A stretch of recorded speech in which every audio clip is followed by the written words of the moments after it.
Salut à tous, c'est David sur Vutopie et on se retrouve aujourd'hui pour la deuxième vidéo qui concernera cette magnifique ville qui est Amsterdam. Avant de commencer quoi que ce soit et de vous rafraîchir la mémoire, ou tout simplement parce que vous ne l'avez pas encore vu, je vous conseille de regarder la première vidéo qui concernait ma préparation de mon séjour là-bas. Très franchement, je tenais vraiment à faire cette vidéo sur Amsterdam avant de passer à quoi que ce soit d'autre sur la chaîne, afin de partager avec vous ce que j'avais pu faire et voir sur place, et parce que par le passé j'ai pu entendre beaucoup de choses sur la ville, comme ça, ou malheureusement comme ça. Mais franchement, c'est tellement plus que ça, je ne connaissais pas du tout cette ville européenne et ça a été vraiment un coup de cœur pour moi. Petite précision pour ceux qui veulent voir un point précis de la vidéo, je vous ai mis un petit sommaire dans la description. Et c'est parti!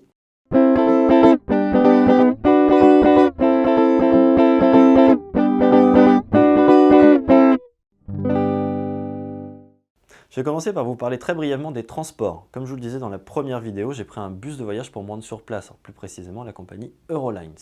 Je vous disais aussi qu'il y avait la possibilité de s'occuper très facilement dans tous les bus de voyage, par exemple avec du Wi-Fi ou avec des prises électriques. Eh ben, c'est faux. S'il s'avère que c'est quelque chose d'important pour vous, je vous conseille de bien vous renseigner avant la réservation, ou sinon de prévoir un bon bouquin, voire de bons somnifères. Concernant le train sur place, alors cette information intéressera surtout les gens qui n'auront pas leur logement en plein centre d'Amsterdam ou tout simplement ceux qui voudront aller à l'extérieur de la ville en train. Quand vous irez acheter vos tickets, prévoyez de la monnaie parce que si comme moi vous avez la mauvaise habitude de tout payer par carte bancaire, des frais vous seront rajoutés au prix initial du billet. Je vais prendre mon cas comme exemple. Dans une journée, je devais au minimum faire un trajet entre Amsterdam et Alkmaar, où se trouvait mon auberge de jeunesse, à 30-40 minutes de train.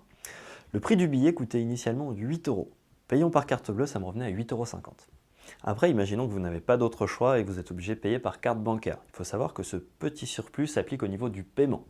C'est-à-dire, quand je prenais un aller-retour, ça me coûtait 8 € l'aller, 8 € le retour, plus ces 50 centimes, donc 16,50 € et non 17 €.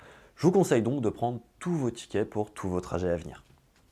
Passons maintenant au premier lieu où je me suis rendu, qui n'est clairement pas le plus funky d'Amsterdam, mais qui reste vraiment atypique et plutôt sympa à voir. Je parle donc du marché aux fleurs flottants qui se trouve sur un tronçon du canal Singel et qui est ouvert depuis 1862, ce qui en fait le plus vieux marché de la ville. Il faut savoir qu'à l'époque, les producteurs venaient de toute la Hollande pour amener leurs marchandises en bateau, en passant par le fleuve Amstel et les canaux, directement sur les quais du marché. Aujourd'hui, on peut dire que la tradition perdure un petit peu, même si les livraisons se font maintenant en camion. Un peu moins exotique. On y trouve vraiment de tout, il n'y a pas moins de 500 espèces, ça va de la simple tulipe à la plante carnivore, en passant par les bulbes et les graines. Oui, celle-ci aussi. Et tout un tas de souvenirs typiquement hollandais.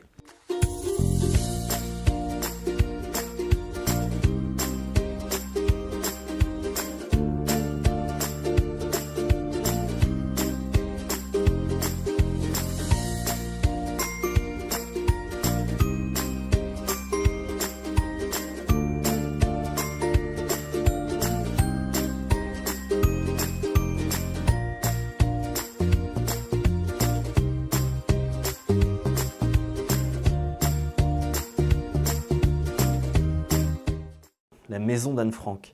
C'est pas un lieu où j'avais prévu de me rendre initialement, mais on m'en a tellement parlé de façon positive avant que je parte qu'il fallait que j'aille y faire un tour. En gros, c'est la maison où elle a vécu avec toute sa famille après avoir fui l'Allemagne nazie et où elle a écrit son fameux journal. D'ailleurs, l'original y est encore entreposé. Malheureusement, je ne pourrais pas vous donner mon avis sur ce musée car tout simplement, je n'ai pas pu y rentrer et le visiter. Il faut savoir que le système d'admission est assez particulier puisque le créneau de 9 h à 15 h 30 est réservé aux gens qui ont acheté un billet sur Internet. Par rapport à ça, je vous conseille fortement de vous y prendre bien en avance. Exemple, aujourd'hui, je suis en train de tourner le 11 février. Il n'y a plus de place avant le 22. Et encore le 22, il n'y en a plus qu'une sur un créneau horaire donné. Donc pour plus de flexibilité, il faudra attendre le 23, soit un peu moins de 2 semaines. Ensuite, passé les 15 h 30 et ce jusqu'à la fermeture, vous aurez la possibilité d'acheter vos billets directement sur place. Cependant, je vous conseille de vous armer d'une grande patience. Le jour où j'y étais, les gens qui étaient tout au bout de la queue à 15 h 30 en avaient facile pour 1 h 30 à 2 heures d'attente.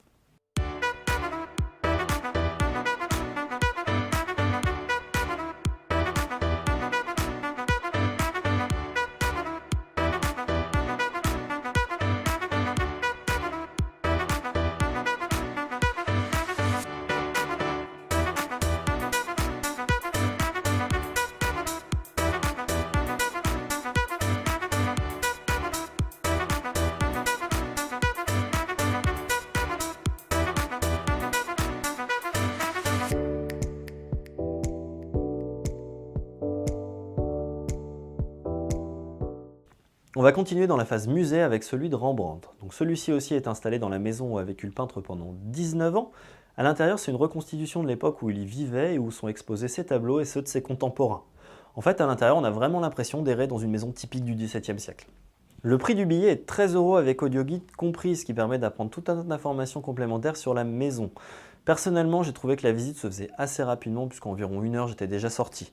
Après, si vous avez la patience et l'envie d'écouter les détails et l'histoire de tous les tableaux qui sont exposés, vous pouvez la rallonger sans problème. En gros, tout ça pour dire que je ne suis pas un passionné d'art de base, mais j'ai passé un très bon moment dans cette maison. Si vous êtes un fan de Rembrandt ou à fond dans l'histoire de l'art, foncez y faire un tour.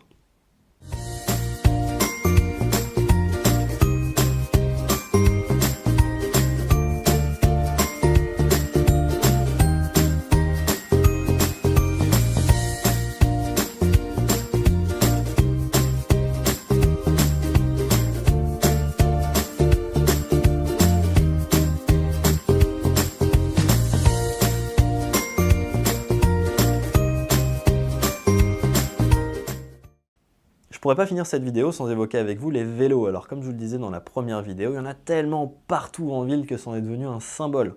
Pour illustrer ce propos, voici ce qu'on peut voir en sortant de la gare d'Amsterdam.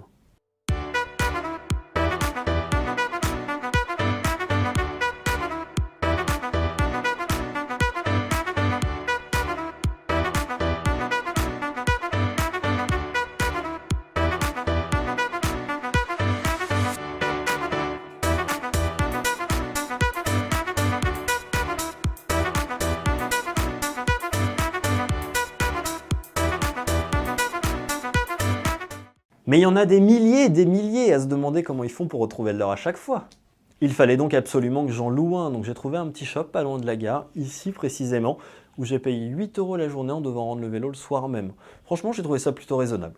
À titre informatif, pour les gens qui ne seraient jamais montés sur un vélo typique hollandais, voici à quoi ça ressemble. Au premier abord, on est d'accord, ça ressemble à n'importe quel vélo qu'on peut avoir dans notre garage. Cependant, je vous avoue, quand je me suis lancé sur la piste cyclable, j'ai eu un petit coup de stress. En effet, on va zoomer sur le guidon, vous allez comprendre pourquoi. Vous avez remarqué? Il n'y a pas de frein. Enfin, pas les freins comme on les connaît chez nous. La petite astuce que j'aurais bien aimé connaître avant de monter sur un de ces vélos, c'est qu'il suffit de rétro-pédaler, pédaler à l'envers et ça permettra de vous arrêter sans problème. Au début, c'est un coup à prendre, mais ça vient assez rapidement. Pour ma balade, voici l'itinéraire que j'ai suivi sur la journée. J'ai privilégié la sortie d'Amsterdam en suivant l'Amstel, mais après il faut savoir que quelle que soit la route que vous emprunterez, vous serez très vite en dehors de la ville.